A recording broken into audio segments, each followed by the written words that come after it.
নমস্কার, আমি তরুণ ঘোষ। বাংলাদেশের হাদিকে হাদির হত্যাকারীকে ভারতবর্ষে গ্রেপ্তার করা হয়েছে, বিশেষ করে কলকাতার এসটিএফ গ্রেপ্তার করেছে।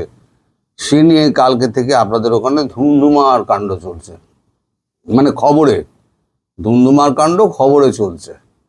এখন সত্যি একটা বড় দুঃখজনক ঘটনা সেটা ঘটেছিল। একটা ছেলে যাচ্ছে, তাকে একটা দুম করে গুলি করে মেরে দিল। যে দুজন মেরেছিল তাদেরকে ধরা হয়েছে। আমাদের কাগজে আজকে এটা বেরিয়েছে, বাংলাদেশের ওসমান হাদি খুনে রাজ্যে গ্রেপ্তার 2। এই দেখুন, সিঙ্গেল কলম এখানে আছে।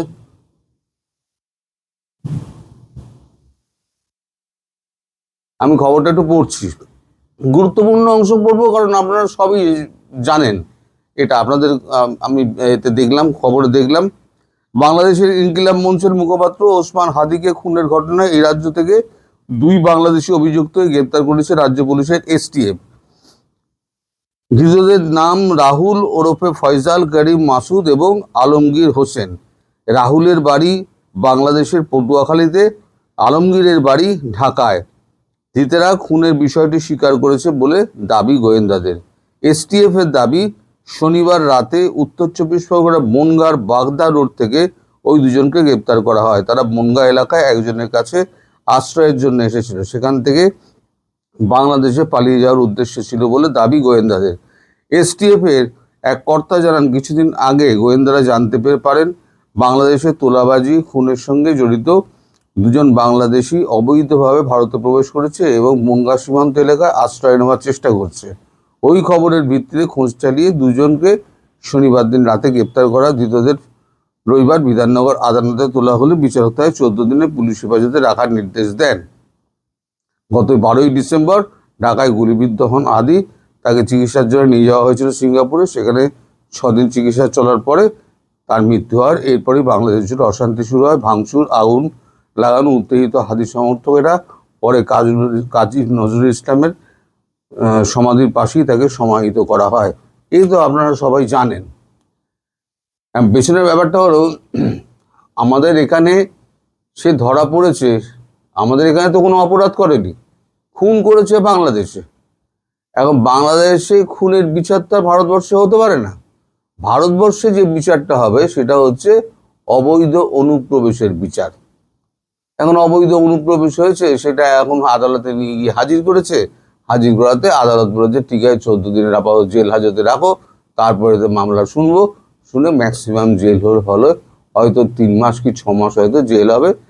তারপরে তাকে হয়তো ভারতের হাতে, এই বাংলাদেশের হাতে ভারত প্রত্যর্পণ করবে, যদি বাংলাদেশ সরকার চায়।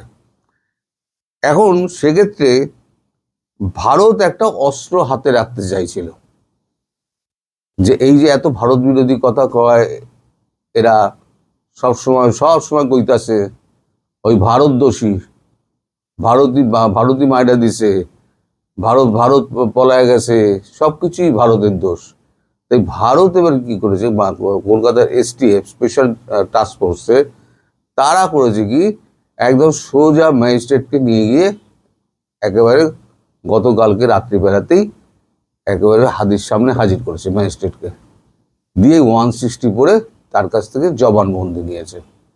এখন 160 পড়ে, আমাদের আইপিসির 160 পড়ে জবানবন্দি নেওয়া মানে সেই জবানবন্দিটা কিন্তু আইনত গ্রাহ্য। এবার এই যে জবানবন্দিটা কিন্তু আমাদের কোনো কাজে লাগবে না। এই জবানবন্দিটা বাংলাদেশেরও কোনো কাজে লাগবে না, কিন্তু ভারতের কাজে লাগবে কখন জানেন? যখন এই ভারত বিদ্বেষী কথাবার্তা হবে, যখন এই ভারতের বিরুদ্ধে কামান দাগা হবে, তখনই এইটাকে দেখিয়ে দেওয়া হবে যে তোমরা এগুলো করেছিলে, তোমাদের লোক মেরে আমাদের ভারতবর্ষে ঢুকেছিল। এই দেখো ম্যাজিস্ট্রেটের কাছে আমাদের জবানবন্দি, এই তার ম্যাজিস্ট্রেটের স্বাক্ষর আর তাদের ছবি এবং তাদের সই পরিষ্কার সেখানে থাকবে। এটা ভারত হাতে রেখে দেবে, যখন দরকার হবে তখন প্রেজেন্ট করবে।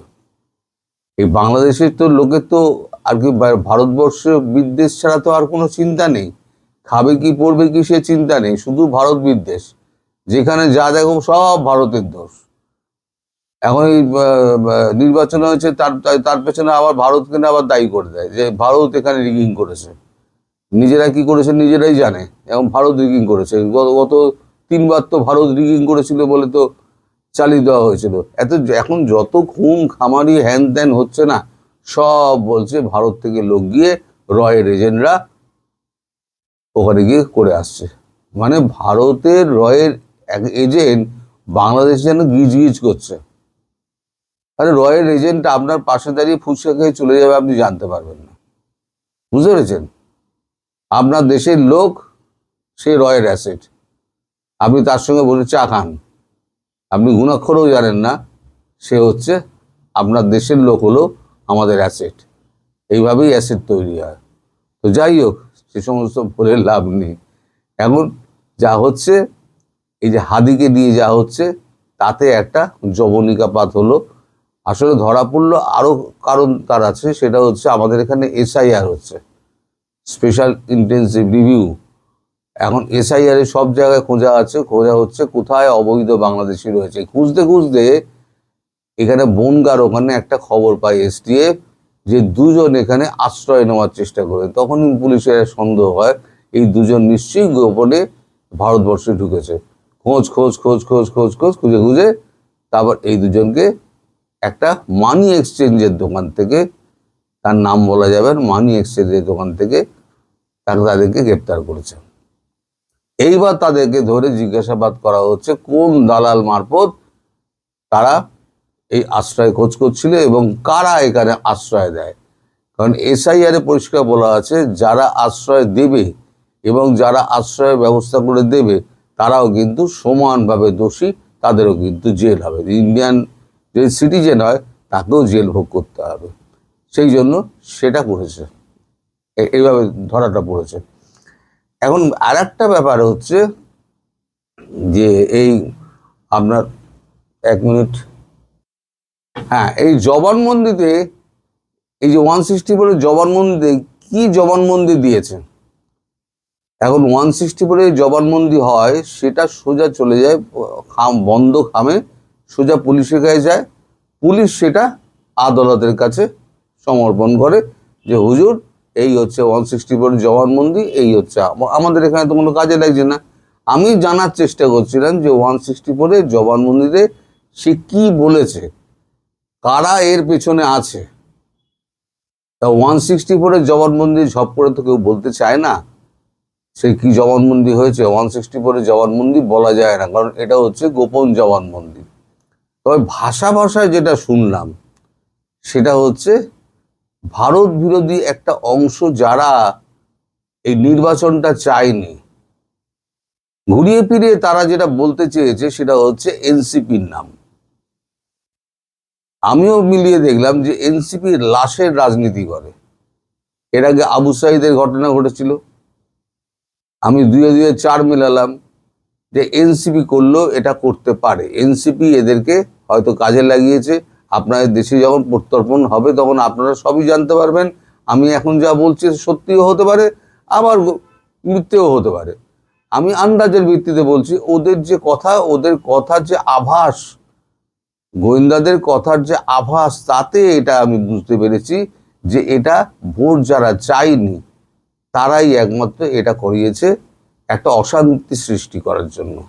যে আবার ভারত বিরোধী কামান টামান দাও, দেশকে অস্থির করে দাও। যেমন বলা হয়েছিল হাদির বিচার করতে হবে, ভারতের থেকে হাদির বিচার এদের ধরে আনতে হবে, এই নিয়ে তুলকালাম কাণ্ড করেছিল। ফলে এরা ভোট বানচাল করার চেষ্টা করেছিল। এখন এর পেছনে লাশের রাজনীতিটার মানে যোগাযোগটা আছে, সেটাও আমাকে মোটামুটি তারা একটা মানে মানে ছায়া ছায়া আর কি বলেছে, আর কি পুরোটা বলেনি। কোনো নাম টাম কারোর কোনো কিচ্ছু বলেনি, শুধু বলেছে এই যারা চায়নি তারাই একমাত্র এইটা করেছে। আর আমিও একদম, যেহেতু প্রথম থেকে এর পেছনে লেগে রয়েছি, তাই আমি 2-2 4 মেলানোর চেষ্টা করলাম যে এটা ওই আবু সাইদের মতো ঘটনা একটা ঘটিয়ে এরা আবার বাংলাদেশকে উত্তপ্ত করতে চেয়েছিল। কারণ মোহাম্মদ ইউনূস তো তাকে ছিলেন যে ভোটটা কি করে বানচাল করা যায়। আর তার চেহারা যেমনটা হচ্ছে এনসিপি। এর পেছনে আমাদের মাস্টারমশাই অধ্যাপক থাকতে পারে, রিজওয়ানা টিজওয়ানা সব থাকতে পারে। ম্যাডাম ম্যাডাম অত্যন্ত খেলুড়ে জিনিস, আমি প্রথমে বুঝতে পারিনি, অত্যন্ত খেলুড়ে জিনিস। তো যাই হোক, ম্যাডাম এখন তো শান্তির বাণী ছড়াচ্ছেন, তিনি কিচ্ছু জানেন না। তিনি এখন মানে আইনের ফাঁক ফোকর বলে তিনি বেরোবার চেষ্টা করছেন, কিন্তু বেরোতে পারবেন না, কেউই বেরোতে পারবেন না। তো যাই হোক, এখন আপনারা যদি এখন প্রত্যর্পণ চান, আপনারা ভারতের কাছে আপনারা বাংলাদেশ সরকার, আমি তাদেরকে বলছি, বা বাংলাদেশ সরকার বা আপনারা আবেদন করুন, ভারতবর্ষ কিন্তু এদেরকে প্রত্যর্পণ করে দেবে, কোর্টের থেকে আদেশ নিয়ে এদেরকে প্রত্যর্পণ করে দেবে। এইটুকু খবর আমার কাছে আছে। অর্থাৎ হাদির খুনের পেছনে এনসিপি নামক একটি ন্যাশনাল ক্রিমিনাল পার্টি, যার মাথায় সেন ইউনুস এবং তার ডান হাত বাঁ হাত ছিলেন একটা হচ্ছে প্রফেসর ডক্টর নজরুল, আর একজন হচ্ছে রিজওয়ানা হাসান ম্যাডাম। এরা হচ্ছে আসল চক্রী, এটা আমি যেটা বুঝতে পেরেছি। এবার আপনারা সমস্তটাই জানতে পারবেন যখন আপনাদের দেশে গিয়ে, যখন বিচার টিচার হবে, যখন জিজ্ঞাসাবাদ হবে। সবাই ভালো থাকবেন, সুস্থ থাকবেন এবং সাবধানে থাকবেন। নমস্কার।